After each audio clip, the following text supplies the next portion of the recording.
मित्रांनो, तुम्ही सेफ्टीच्या दृष्टीने गाडी घेण्याचा विचार करत असाल तर तुमच्यासाठी ब्रँड न्यू टाटा पंच घेऊन आलेलो आहे with sunroof.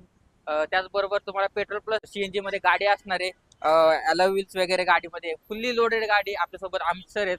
Amit sir, brand new Tata पंच अवेलेबल केलेली आहे यावेळेस. येस. तर काय माहिती असणार आहे गाडीची? डिटेल्स अशी आहे सर, आपल्याकडं नो वेटिंग पिरियड मध्ये गाडी आहे. बर. All models available. तुम्हाला सनरूफ दिला जाईल. बर. सीएनजी मध्ये टॉप मॉडेल मध्ये टाटा एसयूव्ही सेगमेंट मध्ये एकदम बजेट प्राइस मध्ये गाडी Yes. असणार. आणि विथ आपण डिस्काउंट पण देऊ तुम्हाला. आणि सर याच्यात कलर ऑप्शन कसे असणार आहे? Colour option all colour available. जेवढे कलर टाटा पंच मध्ये अवेलेबल आहेत तेवढे सर्व भेटून जातील. किती दिवसात गाडी भेटून जाईल आम्हाला? गाडी रेडी आहे आपल्याकडे. 10 दिवसात तुम्हाला गाडी आपण मला बूट पेस वगैरे दाखवा गाडी. मित्रांनो, तुम्ही बूट पेस वगैरे बघू शकता. डबल सीएनजी मध्ये असणार डबल सीएनजी प्लस तुम्हाला म्हणजे नाही का लगेज वगैरे ठेवण्यासाठी एकदम Yes. Best. Reverse parking sensor देखील आहे. गाडी एकदम तुमच्या बजेट मध्ये गाडी असणार आहे. एसयूव्ही सेगमेंट मध्ये टाटा पंच व्यवस्थित. 5 स्टार सेफ्टी रेटिंग सोबत. त्यामुळे सर गाडीची माहिती जर तुम्ही सांगितली, आता लोन सुविधा कशी राहणार आहे? लोन